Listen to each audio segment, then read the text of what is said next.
All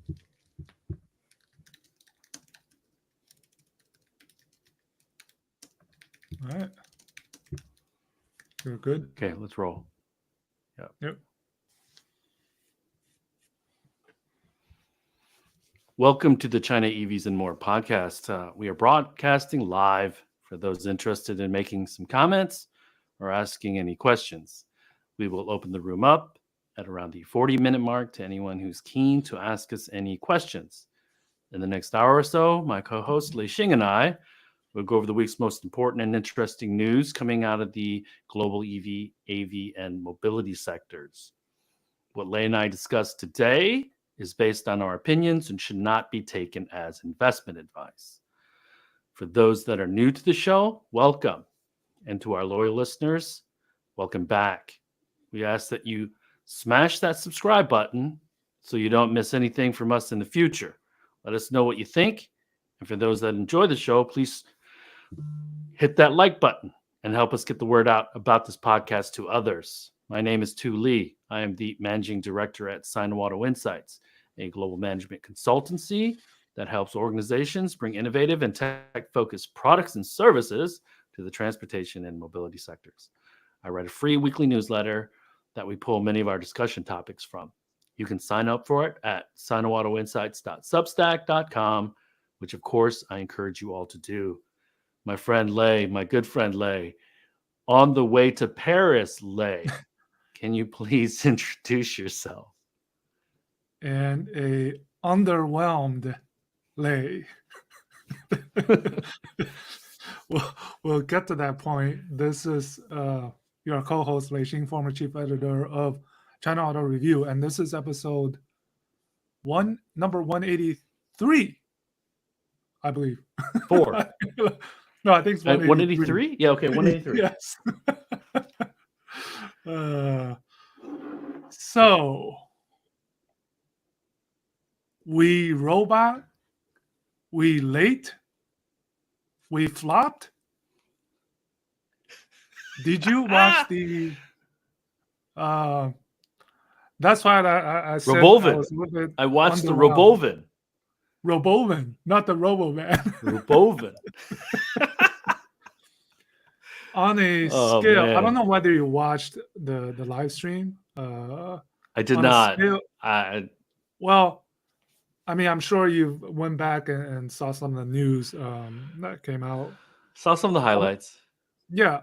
On a scale of 0 to 10, with 0 being extremely underwhelming and 10 extremely overwhelming, how would you rate it?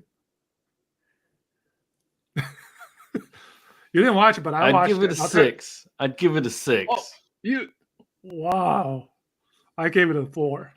So how I define that is nothing super surprising, but so Elon, I always keep in the back of my mind and try to be objective in his quirkiness. A lot of people don't like some of the things that he's doing recently, but I always have to think about SpaceX and all the things he's accomplished. Okay. Whether Tesla is currently underwhelming, they really globally brought EVs to the space. And so, as he's gotten richer, he's gotten a bit more bold and with his timelines and everything. He admitted that in the broadcast. But so I thought it was just average. That's what I meant by 5. What about you? Well, I gave it a 4. Okay, see? I gave it a 4. I think there were certainly highlights. The vision that he painted, it wasn't new. And some of those future is happening in China.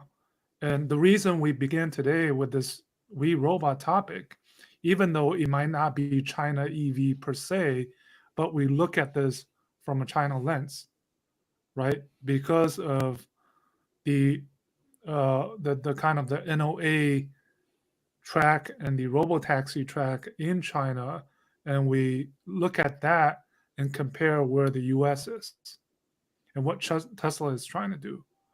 Because now we have, in the US side of things, Waymo, Cruise, and maybe you add number 3, Tesla, into the fray.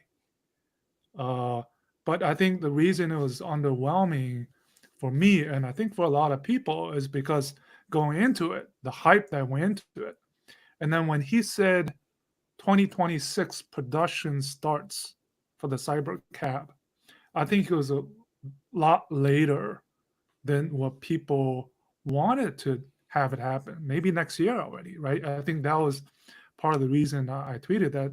That was the first moment I was like, gulp. Um, it's and he said he tend to overpromise a little bit. Who So knows? that means Maybe 27. yeah. So or they over deliver and moves it ahead of time, but who knows? And I mean, it's the utopian he painted. I mean, GM had the 000, right? Uber for I remember Uber Travis in 2015. He went to China in Beijing. I don't know if you remember. He had a press I conference. do. And yeah, and he talked about this utopia then, right? Um, hello, are you there? Yeah, I'm still here, man. So I mean that I think the long vision, people kind of knew what it wanted to be. It's just the short term expectations that's a little bit slightly off. I think that's why you see today pre-market Tesla is down about 7%, and Uber is up 5%. So and for the foreseeable future, we're now lack of new products, this bet on AI, on autonomy. We have this kind of the grace period where how can Tesla grow with this 2 year time, lack of new products, and that's what I think what the street is looking at, right? And why it's a bit underwhelming for me. And and I know that 26 in China terms is a lifetime away. And a lot of different things can happen because when I put my operations and manufacturing hat on, that vehicle isn't that difficult to manufacture. It's probably very simple to manufacture. Now, why it takes so long to get to production or get to job one is kind of not lost on me, and obviously not the street. And this is likely going to be a hit in the United States if it's a sub $30,000 vehicle, if it's the 20-cent operating cost, 30-40% price that he had mentioned. 30-40 cents. Yeah. Yeah, 30-40 cents. Yep. And then the challenge that I have, and this has nothing to do with Tesla, is that it's still an individual car with likely an individual person in the vehicle. So it doesn't really help with congestion, even if it's smaller. Now, could cities restrict private passenger vehicles so that you'd be forced to use a cyber taxi or some variant of that from a different manufacturer? That would create huge opportunities for a Waymo and a Tesla, okay, and an Uber for that matter. And that's why you're seeing that. And I've always thought, and you know this, Lei, that the traditional automotive companies were going to have to end up fighting and battling against the technology companies. And what we're seeing is that the street is starting to recognize that too, especially with Uber having announced we're partnering with WeRide, we're partnering with Waymo because Cruise has kind of lost its way, right? And so, and then to your point, you had just mentioned BYD.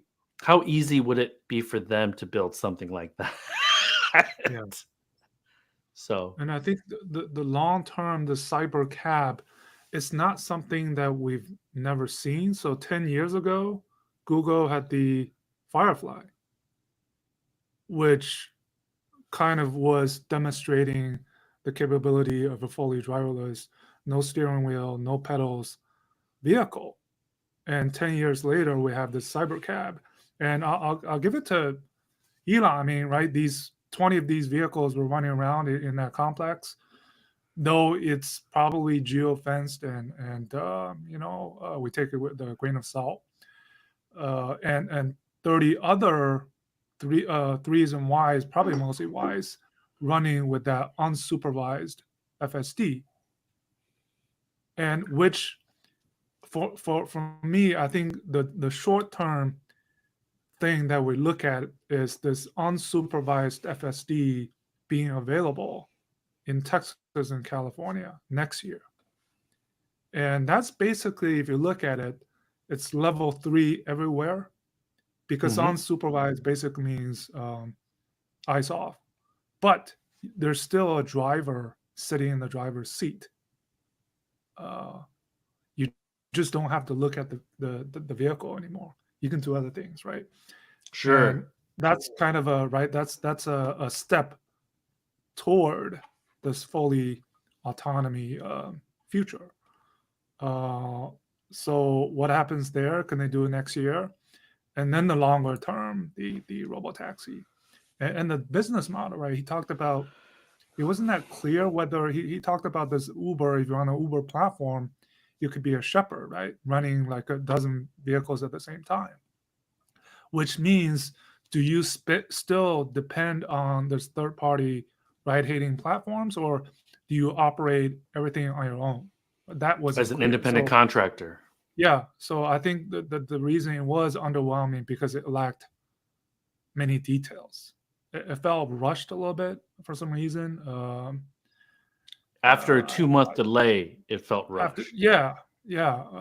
So I think that's why, and I think quite a few analysts actually have predicted the same thing, that it was long on vision and short on maybe the short term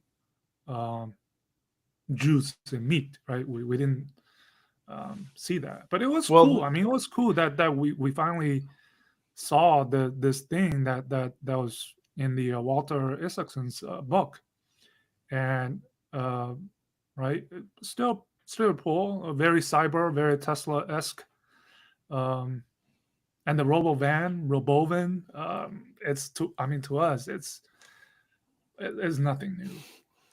As our good friend from Snowball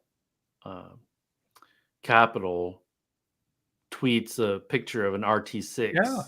Mm-hmm. So as Tesla, and this just goes back, as Tesla's kind of talking about it, Waymo's doing it, other entities in China are doing it. So an important note is that in order for that to hit the roads, the U.S. government is going to have to approve it, or the DOT or whatever, right? And so this could be where NHTSA has some teeth maybe and gives Tesla a bit more of a hard time on getting that to market.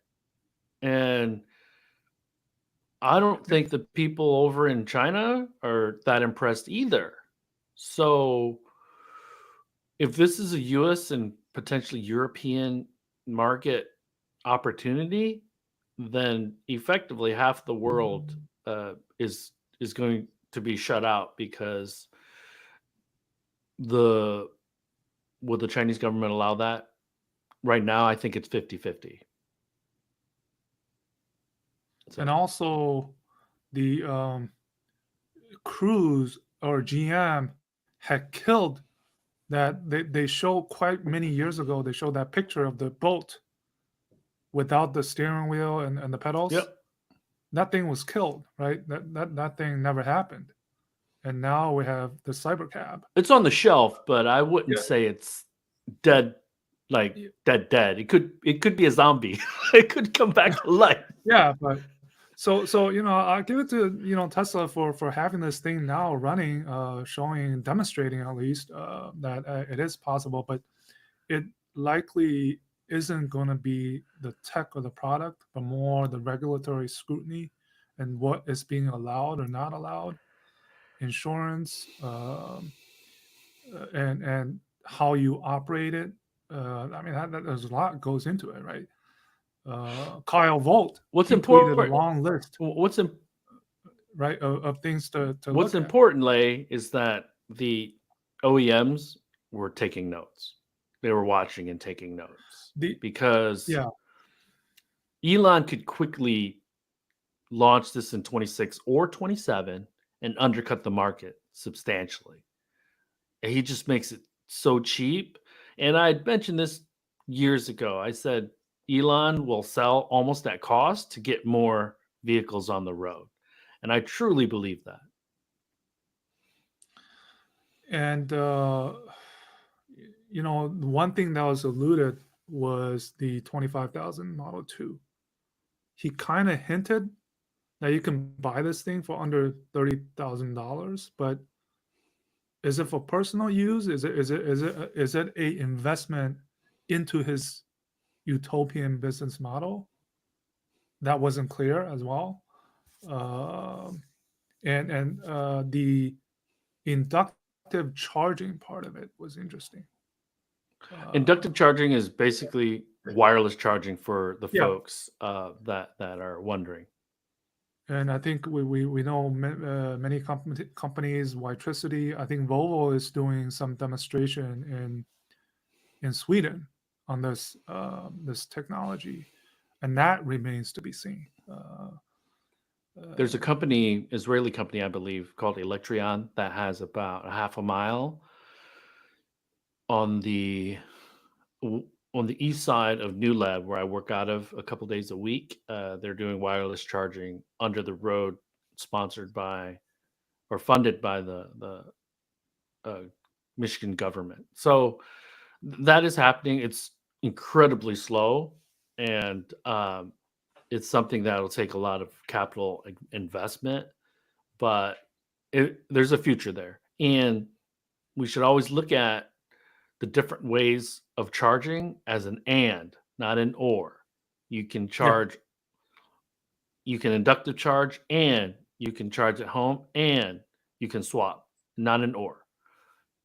Or in China, or at least with NIO, and you can swap. So, or in the United States, if Ample gains traction, and you can swap. So, yeah, and that's basically NIO's message, right? Swappable, upgradable, rechargeable. It is an and the Optimus part of it. I mean, he said it was the biggest product of any kind. I don't know. They have these movies recently, Lay, of these androids that are like murdering families. It's crazy. And what I thought was really important that I don't know how many people actually kind of caught is that he said the power electronics, the AI, it's all the same, except for Optimus has legs instead of wheels. So they're getting a lot of mileage out of the investment that they're making on the data centers and the machine learning training and all that stuff. And so that's important because this is where the legacies are truly behind, because they're only starting to really understand how to gather the data, how to store the data, how to analyze the data to try to squeeze out insights. And Tesla, number one, their employees are all ex-Apple, ex-Google, and so that's they live and breathe that. It's not something they need to learn. Almost every employee on the engineering side brings that to the table already. And so, I was at the battery show this week, so we can talk about that a little bit later. But whether it's underwhelming or not, he's taking a step forward. That can't be said for every legacy automaker. You're being nice to Tesla today. So, to be honest with you, Lay, I've and we're on DMs with a good friend, and I'm still looking at a Model Y because number one, you and I are analysts in the space. So analyzing FSD is in part and parcel of what we do. And they have 0% financing right now for 72 months as long as you buy FSD and you have good credit rating. So, and then I hope you do. if you're eligible for the 7,500, and and then to your point, I've driven the Blazer. It's not a smooth a driver. The Polestar 2 is a great car, and if it was a little bit larger, the price that they were offering for it a month ago was a steal. It was like $500 a month lease, but it's just too small for a family of 4 with 2 boys that are eating the house down and growing and have sports equipment and all this other stuff. And so Tesla is Tesla. I can separate Elon from Tesla. And the experience I had with the Lucid for that 10 days and the charging in and around my area. Now, the rest of the United States, I have not experienced that, but in and around my area, I don't have a charger in my garage yet, but it was painful. Yeah, and just summarizing this robot, I think going into it, it felt like the biggest day in the history of the auto industry to some extent, right? Because of what this hype going into it. But afterwards, you kind of realize reality bites. And again, even for someone like Elon, even for someone like a Tesla, autonomy is not a light switch. It's a step-by-step process, right? And it's not next year. It's the year after. It's 2027 or maybe later. Production starts before 2027. Having these things massive, scaling of these things, we can look probably, beyond 2030, to be honest, right? The one thing that I will point out before we move on to some other news is that Nori, our friend Norihiro Shirozu from Reuters, they dropped a piece about Tesla's black box on the autonomy. And so that's enough. So we have this assumption that it works. It will work in 27 and 28. But there's still a huge debate on that and how safe it will be. So for those that have not read it or just hearing about it from me, I recommend that article.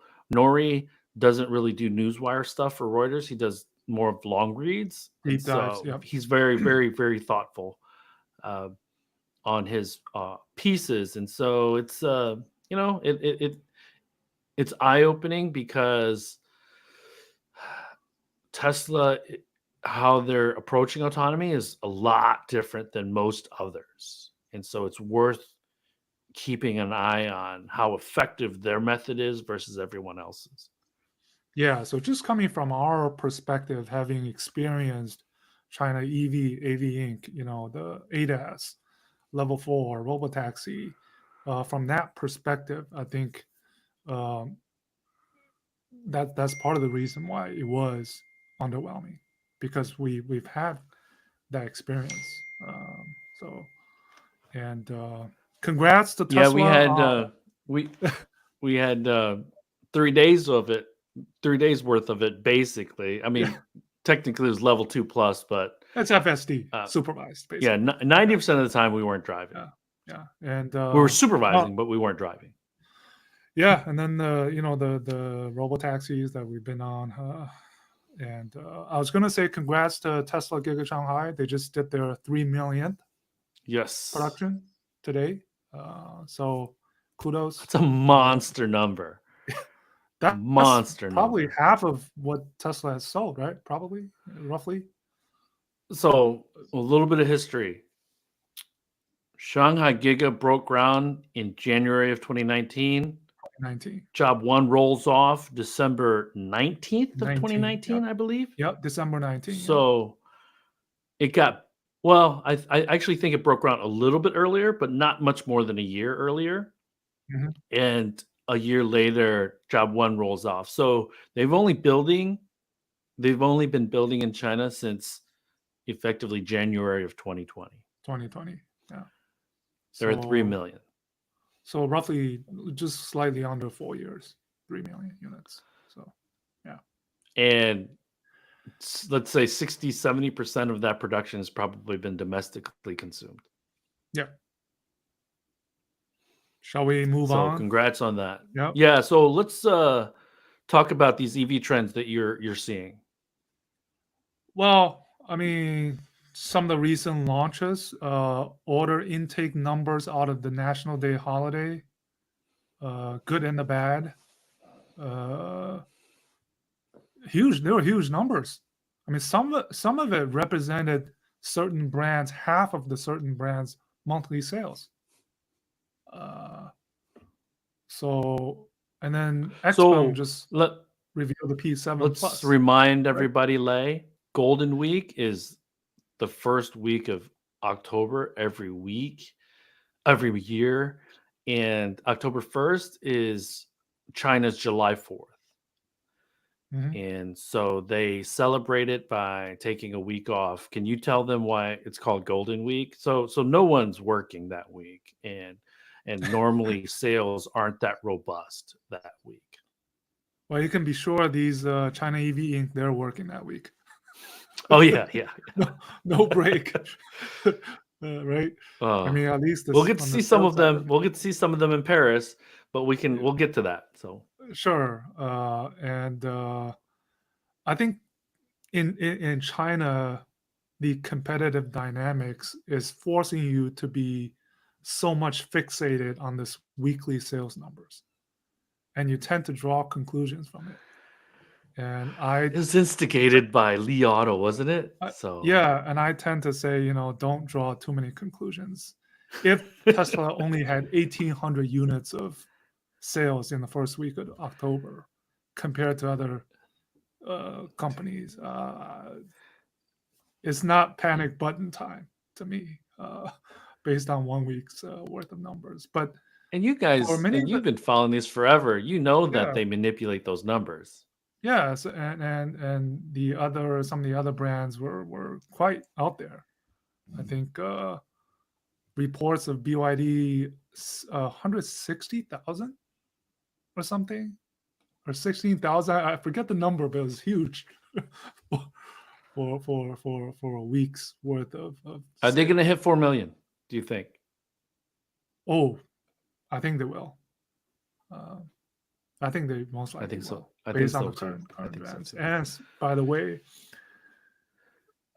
historical milestone reached, or actually a new. I tweeted that new king at the top. BYD surpassed Shanghai Auto Industry Corporation group sales cumulative for the first time since 2006. Oh my goodness. 18 years. SAIC. For 18 years, SAIC has been China's largest automaker group sales, including joint ventures. And For those now wondering, BYD, SAIC has Volkswagen and General Motors as their joint venture partners. and most of the reduction in sales came out of those joint ventures. Yes. And hence, So as the foreign legacies struggle, BYD is likely the recipient of a disproportionate amount of those lost sales. yeah. And we've seen the Mercedes numbers, BMW numbers, Porsche numbers just came out, 30% down, right? So here's a startling number for you BMW followers. They have re-entered the price war, number one, and they discounted the i7 in China by $74,000. dollars. Almost 40%. Yes, 70, dollars. like half a million RMB. Yeah. It's unbelievable. So if you're seeing these sales numbers from BMW, Mercedes, and Audi, and you're like, oh man, they seem to be okay. They're losing a little bit, but they're keeping up.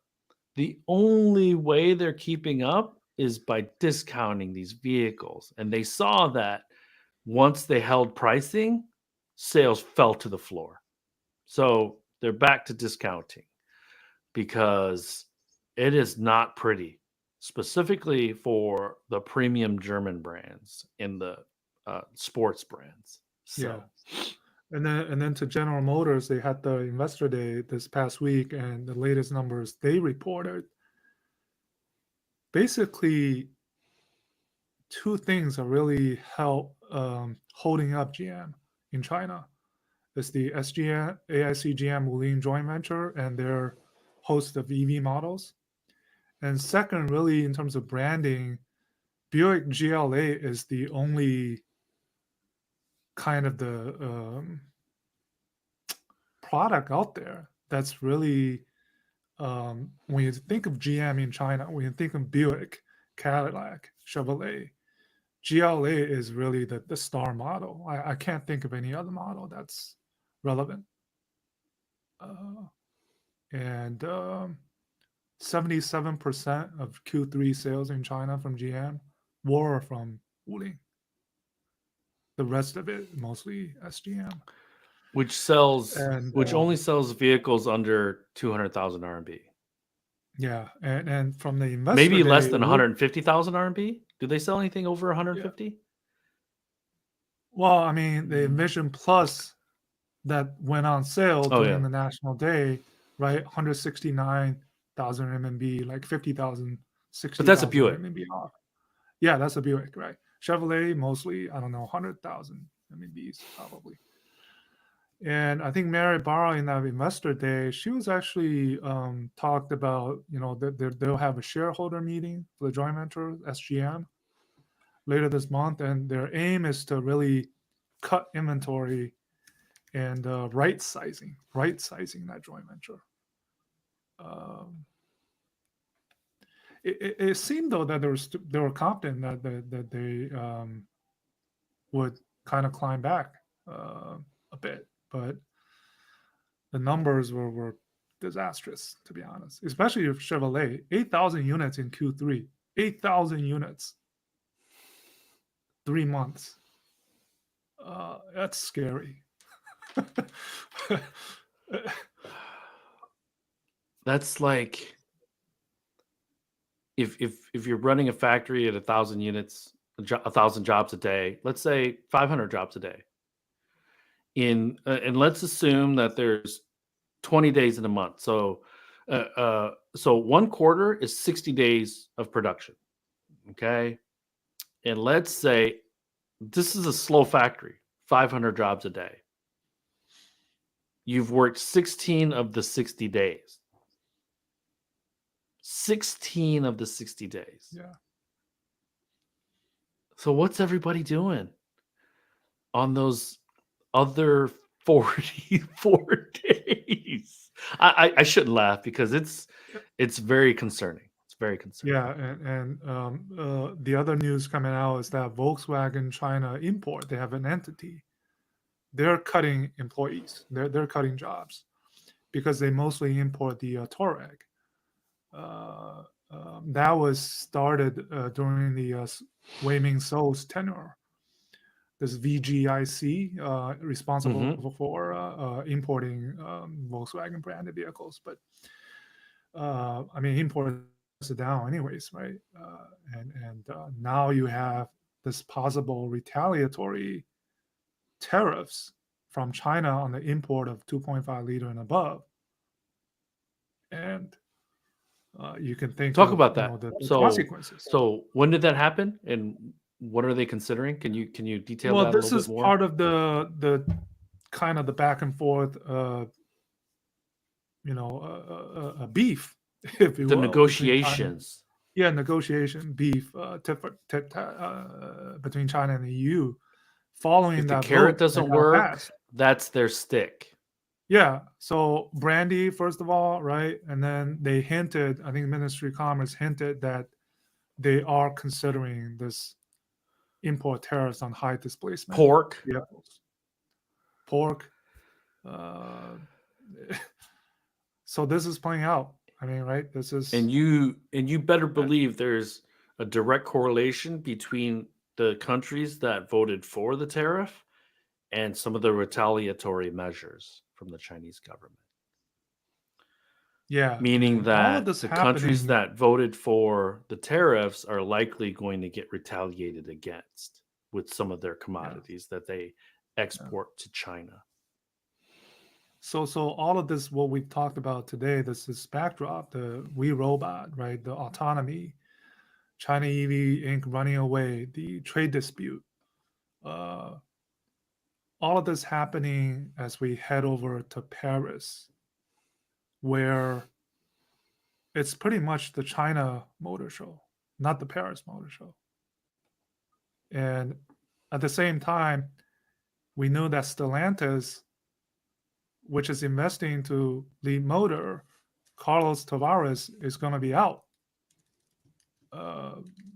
in about a year's time because of the disastrous performance that they have. Right? They just had a huge house cleaning or something, right? CFO's out, the CEO for North America's out. All of this happening as you head into Paris, and China EV Inc. still pouncing despite the tariffs, right? They're showing Xpeng P7 Plus just revealed, right? The Leapmotor B10, BYD is showing a new model. Some of the other ones, Skywell, they have a new vehicle debuting in Paris. The refrigerator maker. Yeah. And there's I think there's at least 10 brands, China EV Inc. brands, exhibiting in Paris. So all of this happening, and it's an interesting time. I think, I've never been to the Paris Motor Show. I'm looking forward to it. There's obviously that China flavor, so there's going to be a number of people and media events that you and I will attend to find out. You know, BYD is really going to have a huge opportunity in Europe just because there is no additional tariffs on the PHEVs. And so they know that it's going to take some time, but I mean, yeah, I they just launched in Poland, I think. There was another exhibition in Greece. I mean, they can just bring all the cars over right to Paris, right? So I mean, they're already there. It's not like they're new. They're already there. They're pretty well established. So one thing, Lei, that I wanted to talk about very quickly is Foxconn also had their tech day this week, and it's become an annual thing that my friend Louise Watt at Taiwan Plus covers their tech day. She's a Brit that lives in Taiwan, in Taipei. She reached out, wanted to get my thoughts on Foxconn, and lo and behold, they launch a bus and they launch an MPV. The MPV, I don't know what Mark Rainford is talking about. It looks nothing like the Xpeng MPV at all. We're looking at totally different things, Mark. So, Mark Rainford is Inside China Autos, I think, right? So, follow him on Twitter. But hear me out. Foxconn has the MIH platform, Motion in Harmony, right? Mobility in Harmony or Motion in Harmony? Yeah, something like that, yeah.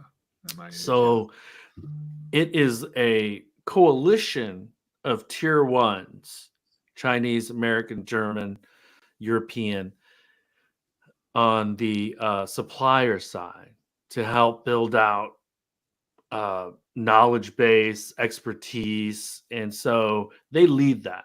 Jack Chung leads that, right? Mhm. And Foxconn is also selling their own vehicles under the Foxtron brand in Taiwan. So for those that are thinking Foxconn doesn't want to sell cars, I've always said they want to move up market. And now they have 3 or 4 Foxtron vehicles, Model C, Model B, all these different models. So here's my thought. They have a huge factory in Lordstown, 500,000 units of capacity, small car factory.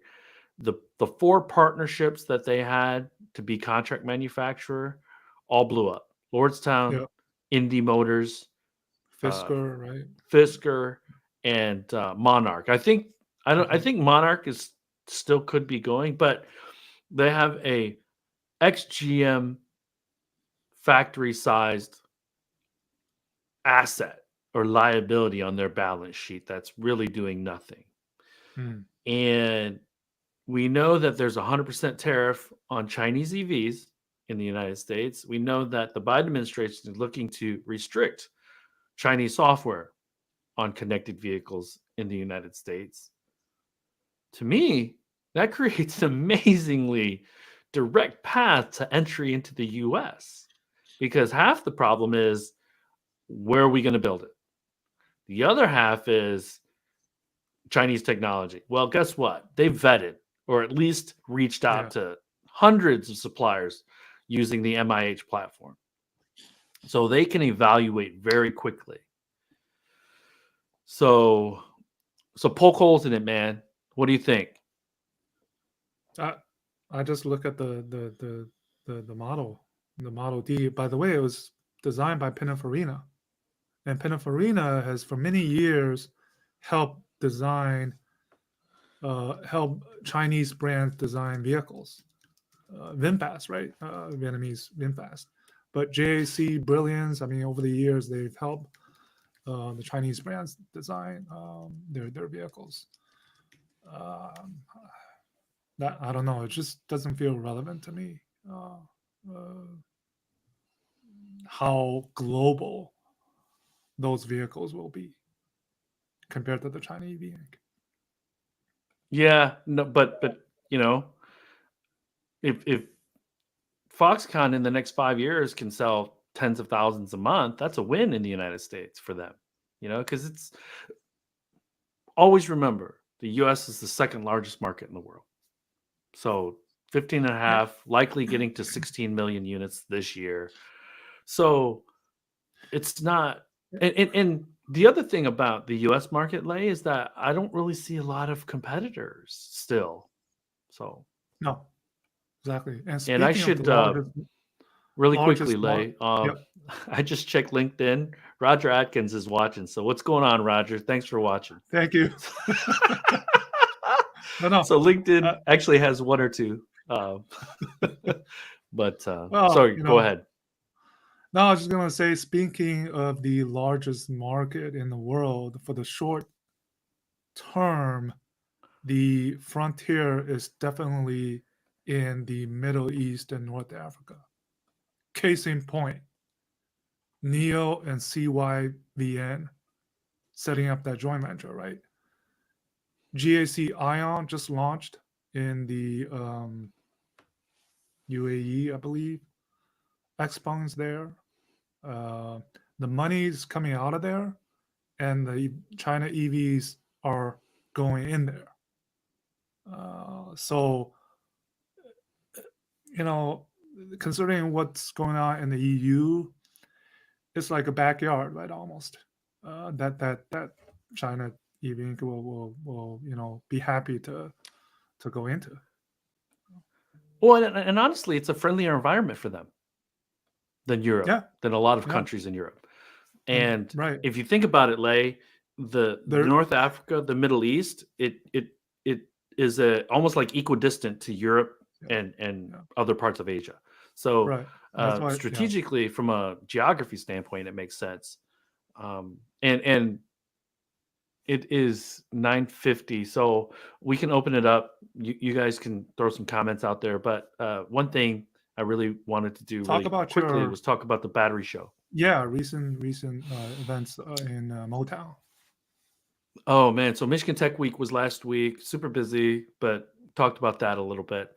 Mhm. Um, this week was the battery show. It moved from Novi in the summer. Was it in the summer? I forget. It was in September.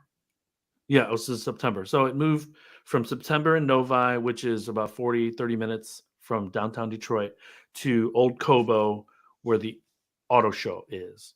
Mhm. It outgrew Novi, so that's why it moved down to Detroit.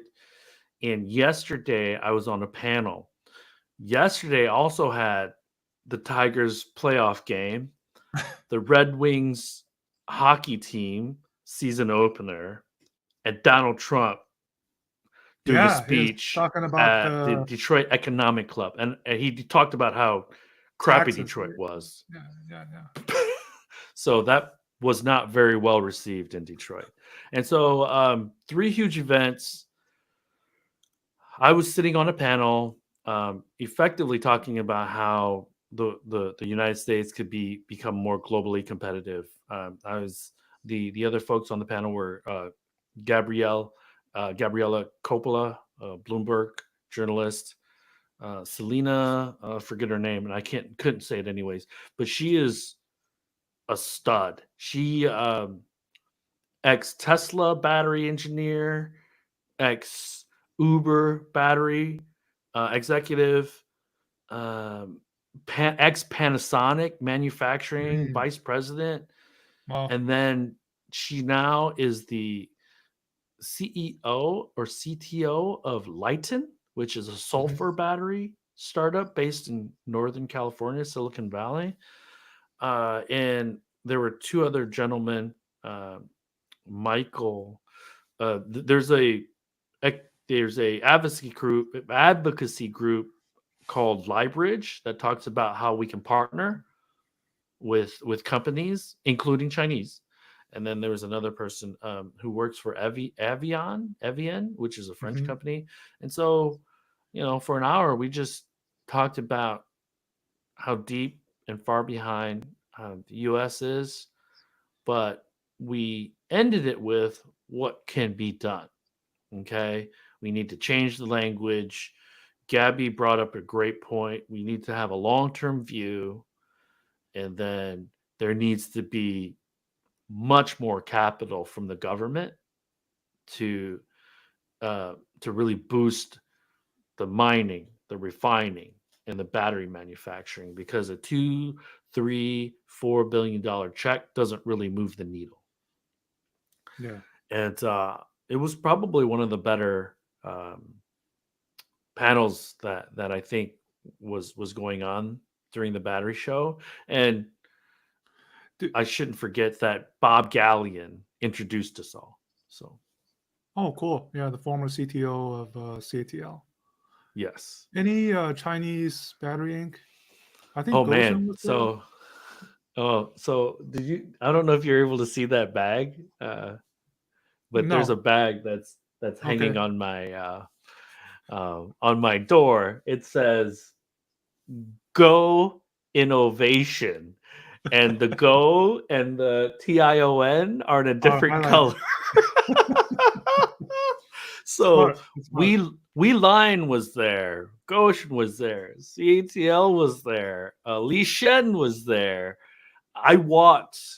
I didn't talk to anybody. I just walked up and down and just looked. Okay, and next year you'll have to come. But all the players are here. Lay, I think That's the they thing, they they right? just want a I mean, shot. They just want a shot.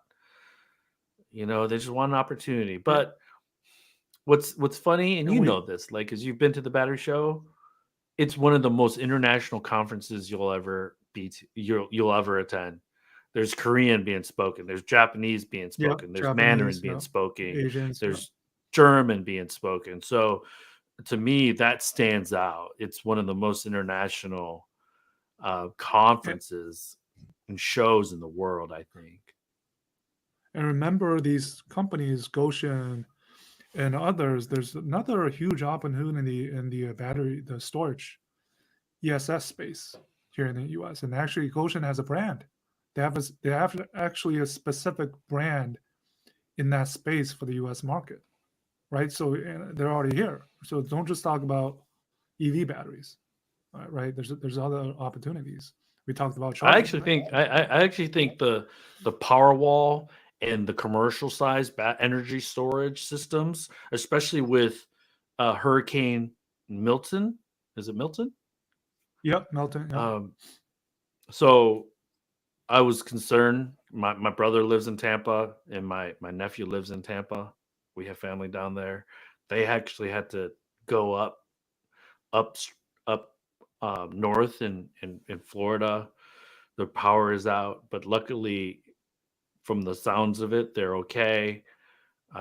Their homes are okay, it seems, but man, it's tragic. I don't know if you saw where the Marlins play. I think the Marlins, the roof was blown Oh, off the of race, the Tampa Bay stadium. race. Yeah, yeah, Yeah, the Tropicana Field, I think it's yeah. called. And Top, so yeah, yeah. in energy storage, whether it's commercial grid level storage or power walls, those are going to be part and parcel of hopefully real estate development and new homes for people, because these generators, they work great, but again, a lot of them are gas powered, and so it should be the local governments of every city, every state should make it much simpler to really buy one or two of these power walls, because it's not cheap. But I'm looking at trying to put solar on my roof and a power wall in my garage. So because in Michigan, the grid is not super reliable either during bad weather. So Yeah. but you make a great point, Lay. In energy storage systems, you don't need automotive grade for those cells and the packaging and the enclosures. So, Yeah. but anything else? No, I think maybe. No, Go ahead. I mean, the last thing I just want to point out is some of the latest and the greatest, and we forget to mention. Well, we did, but the Xpeng P7 Plus had its reveal yesterday on 10/10 Yep. China time, and will go on pre-sale when it reveals at the Paris Motor Show. That's very interesting. Okay, and then the Lincoln Co. Z20 debuted in Italy. So these China EV Inc., these reveals, launches, they're not happening in China. They're happening all over the world. Yeah. That shows, right? We'll have the B10 from Leap Motor and some other ones in Paris. It's like I said, it's becoming a lot more global, despite the headwinds, despite the I beef. I think we can largely credit BYD for launching their pickup truck in Mexico to kind of knocking down one of those initial dominoes, and then having these other Chinese EV companies really have the confidence and boldness to do that and follow them outside of the China market. So, yeah, and Firefly, we've heard about Firefly at the NEO Day later this year. So, yeah, it's and the new Han, BYD Han, is launching tomorrow. I don't know how they freaking do it, man. Honestly. So one last thing before we head off. Rivian, it was revealed that there's a component that they are short of that's causing the production bottleneck. And then you compare and contrast to BYD, who's at 4 million units this year potentially, and you don't hear a peep about supply chain issues. So it's just a head scratcher. And I posted because Lei, in my prior life, I chased parts. I was a sourcing guy, I was a logistics guy. And so my first job, as many who follow the newsletter and the podcast know, was at Orient Assembly. In particular, I worked in the material office, meaning that office was responsible for getting every single part to the factory on time, at the line, ready for production. Any delays, the material department was responsible for making sure parts were expedited to make so the factory would not stop. And then I was a commodity manager at Apple. I chased parts there too. And these parts were NVIDIA chips, were ATI chips. And so I chased those parts from Taiwan to Shenzhen. And let me tell you, automotive, the legacies, very good at keeping factories running. Apple, probably one of the best in the business. But that's why the operations team at a lot of these tech companies is high turnover, because it's a boiler room. It is 6 days a week, 18 hours a day tracking parts. And so not only do you have to make sure the parts arrive, but the prototype parts, you got to get them approved by engineering, by quality.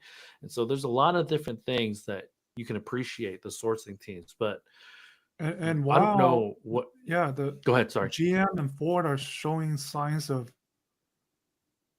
life on the EV side of it, right? Based on the recent numbers that came out. And at least again, GM. the investor day, right? GM. So yeah, it's the dynamics is a bit different over here than in China. The last thing I'll do, Lei, is that Kurt Kelty presented. Yep. He's the battery guy at GM, and our good friend Steve Levine. He wrote a great article. The subscription's still way too expensive, so I don't subscribe. Steve, if you're listening, you got to reduce that price so more people can read your stuff.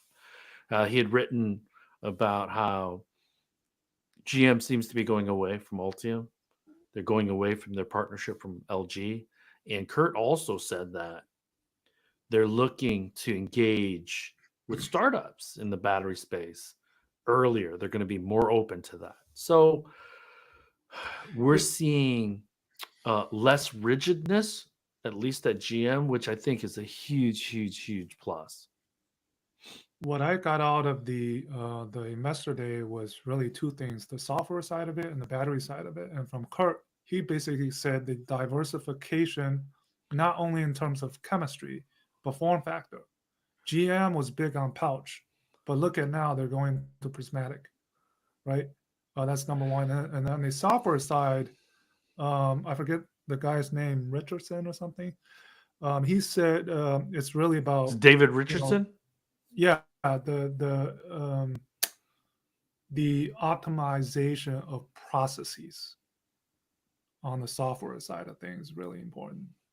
How these you catch certain things ahead of time, or right. I think that was interesting to hear. So I mean, you have these new guys that are trying to change kind of the culture, and that's hard to do.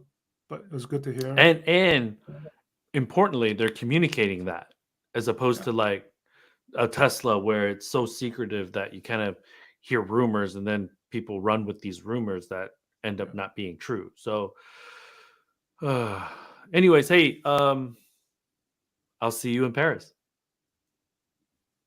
tomorrow. Well, actually, no. So Sunday. Friday, Sunday morning. Yeah. France time. So, yes. yeah, man, I'm looking forward to it.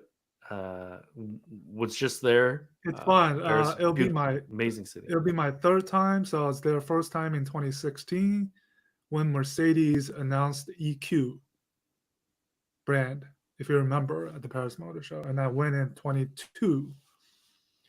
And that was the first time I had traveled internationally since the pandemic. And Paris, So by the way, is becoming a city of bicycles.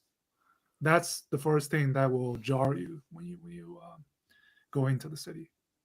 oh yeah, so Yeah. the mayor of Paris, for those that are wondering, uh, they're investing 300 million euro in restricting private passenger vehicles into the Champs Elysees and the Arc de Triomphe.